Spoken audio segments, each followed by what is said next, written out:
people, this is Jess. Happy Sunday and welcome to GenderqueerChat. This week we're talking about Johnny Weir, the professional Olympic figure skater who's been in the news with a little controversy about some commentators making some comments about his gender identity.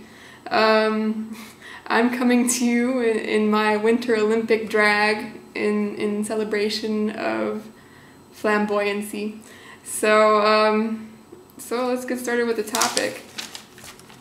First off, I don't have a TV, as you might have noticed from my tour a few weeks back, and I didn't see any of the Winter Olympics. The first that this topic even came to my mind, that I knew about it, was whenever a friend posted a Facebook link to an episode of Current TV's That's Gay, which I'll post a link on the side because that episode is freaking hilarious, as well as pointing out some really poignant facts about mistreatment of Johnny Weir in the media as far as not being represented as an athlete and only being seen for his entertainment and flamboyancy.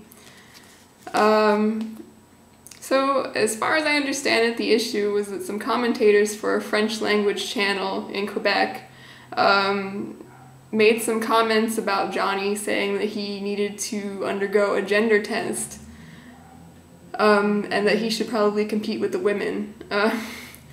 These are really obnoxious comments, and I think, like, one of the sources I read said that they may have even mentioned Caster Semenya when talking about the gender testing, which is really super insensitive.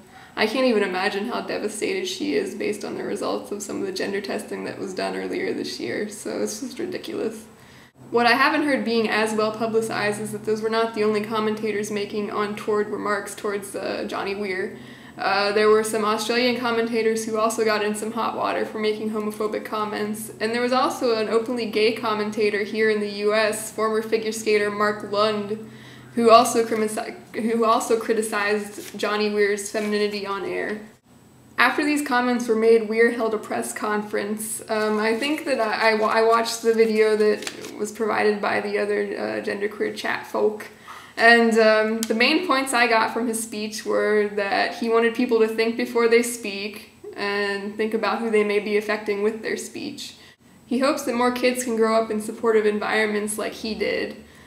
He feels that he and his brother were raised in similar ways but turned out quite differently. He expressed that masculinity is what you believe it to be, and that masculinity and femininity are very old-fashioned concepts.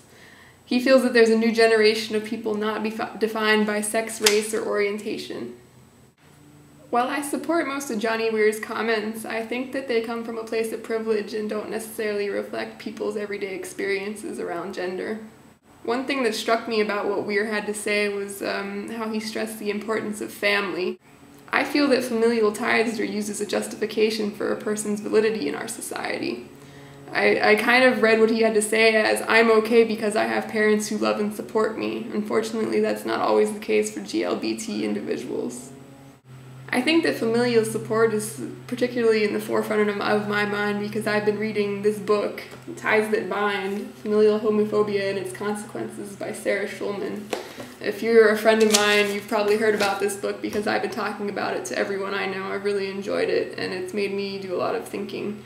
The book illustrates the importance of familial support in a broader societal context and how devastating the lack of that support can be. I especially identify with how LGBT people internalize society's devaluation and use it to re-victimize each other.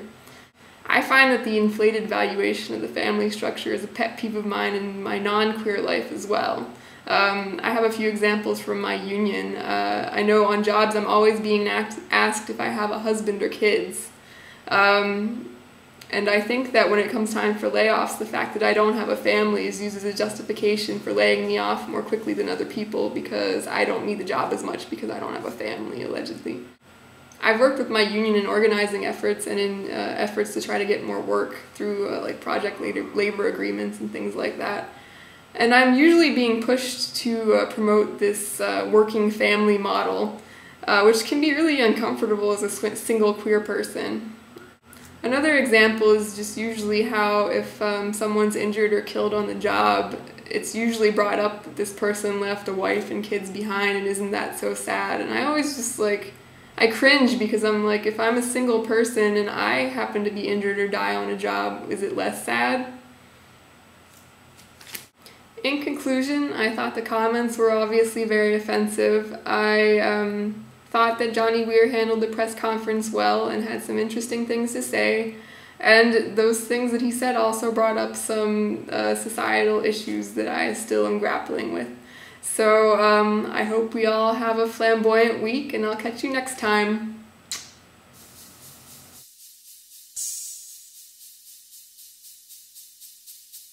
Yo, Vanilla, kick it one time, boy.